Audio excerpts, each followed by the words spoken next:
नमस्कार दोस्तों, मैं हूं धर्मेश तीजा। मेरी खेती सच्ची खेती में आपका स्वागत है। डीएसआर डायरेक्ट सीडिंग राइस या सीधी बिजाई वाली धान में जो काफ़ी सारे खरपतवार उग जाते हैं, उनको कई तरह की दवाइयों स्प्रे करते हैं, कंट्रोल करते हैं। और रोपाई वाली धान में अगर शुरू में पानी मैनेज ना हो, खेत में पानी सूख जाए, तो काफ़ी सारे खरपतवार उग जाते हैं, चौड़े पत्ते वाले भी और घास वर्गे भी, जो हमारी मेन फसल धान को हवा पानी से खाद से कंपटीशन करते हैं, पैदावार कम होती है।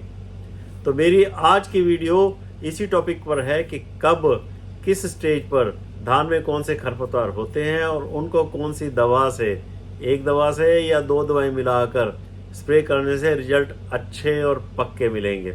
देखो, चौड़े पत्ते वाले घास वर्गीय जो है ना, सबको कंट्रोल करने के लिए दवाइयाँ भी हैं, मिलाकर दो दवाइयाँ करने से सब कंट्रोल हो जाएगा। अच्छा, अगर बाद में कुछ हमें वीड्स खरपतवार दिखते भी हैं, कुछ जिद्दी होते हैं, जैसे मकड़ा है मान लो या घोड़ा घास है, उनको कंट्रोल करने के लिए कौन से वीडीसाइड्स हैं, सारी डिटेल में बात करूंगा। ये भी बताऊंगा कि भाई कौन सी दवा को हमने कब करना है, कितनी मात्रा में करना है। अगर हमें पर सही खरपतवारों का पता लग जाए, उनकी मात्रा पता लग जाए, उसके साथ क्या मिलाना है, चौड़े पत्ते वाले के लिए क्या है और घास वर्गीय के लिए क्या है, डीला मोथा के लिए क्या है, घोड़ा घास के लिए क्या है, तो मेरे ख्याल से सीधी धान की बिजाई में पानी की बचत के साथ साथ लेबर प्रॉब्लम और वातावरण में जो मीथेन गैस निकलती है, ये प्रॉब्लम्स काफ़ी कम हो जाएंगी। डीएसआर धान में देखो, बीमारी कीट कम लगते हैं, बोने पौधे भी कम आए थे। अच्छा, शीथ ब्लाइट की प्रॉब्लम कम आती है। और सबसे बड़ी बात, आपने पिछले साल देखा होगा कि भाई जो गोप की सुंडी है वो भी डीएसआर में कम आती है। तो आने वाले समय में ज़्यादा किसान डीएसआर से जुड़ेंगे। देर से सबको सीधी धान की बिजाई पर आना पड़ेगा, करनी पड़ सकती है। तो इस वीडियो को आप जरा ध्यान से देखो। कोरोना काल में भी आपने देखा था लेबर की कितनी प्रॉब्लम हुई थी, और अब इतनी गर्मी में लेबर पूरा काम कंट्रोल में नहीं कर पा रही। सीधी बिजाई में पहले जो है पेंडामेथिलीन का स्प्रे करते हैं 1.5 लीटर, उससे ना काफ़ी सारे खरपतवार उगने से रुक जाते हैं। लेकिन पहली सिंचाई के बाद 15-20 दिन के बाद जो है ना, चौड़े पत्ते वाले और घास वर्गीय काफ़ी सारे खरपतवार खेत में दिखाई देने लग जाते हैं। इन सबका कंट्रोल करने के लिए इस समय आपने दो दवाइयों को, दो खरपतवार नाशकों को, पहला जो है ना वो बिस्पायरीबैक सोडियम 10% SC होता है, मेनली नोमिनी गोल्ड के नाम से मशहूर है। काफ़ी सारी कंपनियां इसको बना रही हैं, अच्छी कंपनी का ही लेना है, ठीक है जी। ये जो बिस्पायरीबैक सोडियम है, खरपतवारों को उगने के बाद मारता है। तो उगे 3 से 5 पत्ती स्टेज पर अगर स्प्रे कर दें तो बहुत अच्छा रिजल्ट मिलता है, काफ़ी सारे खरपतवारों को कवर करता है, ठीक है जी। तो आपने बिस्पायरीबैक सोडियम नोमिनी गोल्ड लेना है 100 ml की पैकिंग 1 एकड़ के लिए काफ़ी है। लिक्विड होता है, पानी जो है ना 200 लीटर से कम ना हो, 200 लीटर से ज़्यादा आप कर दो तो ज़्यादा बेहतर है। साथ में दूसरा आपने क्या मिलाना है, अल्मिक्स 10%, सिर्फ 8 ग्राम प्रति एकड़ के लिए मिलाना है, ठीक है जी। इसके अंदर मेटसल्फ्यूरॉन मिथाइल होता है और क्लोरीमीरॉन मिथाइल होता है, ठीक है जी।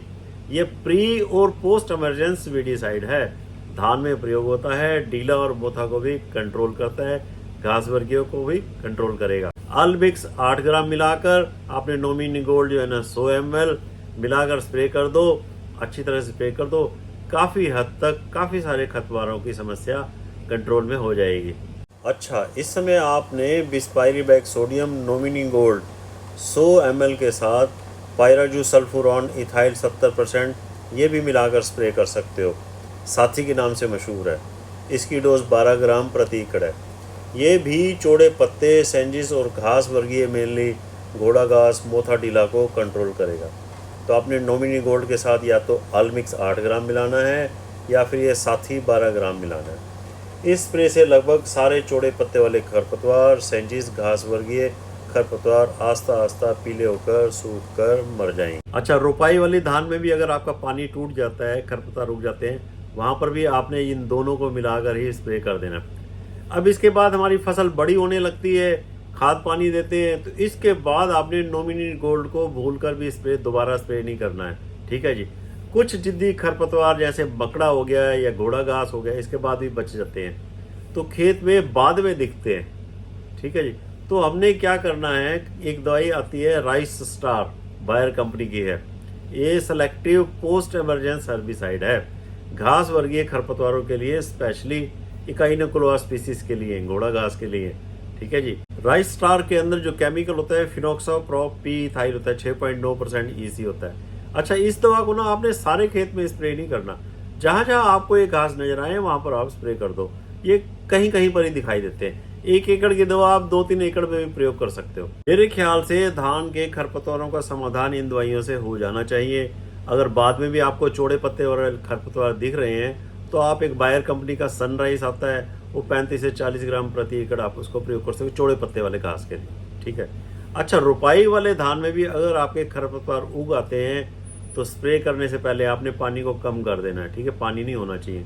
और स्प्रे करने के 24 घंटे भी पानी नहीं देना है, 24 घंटे के बाद पानी देना है, ताकि दवा जो है ना अच्छी तरह से काम करे। आपको मेरा प्रयास, मेरी ये मेहनत, आपको कुछ फ़ायदा नज़र आता हो, कोई नई बात पता लगती हो, तो मेरी इस वीडियो को लाइक करो, शेयर करो, सब्सक्राइब करो।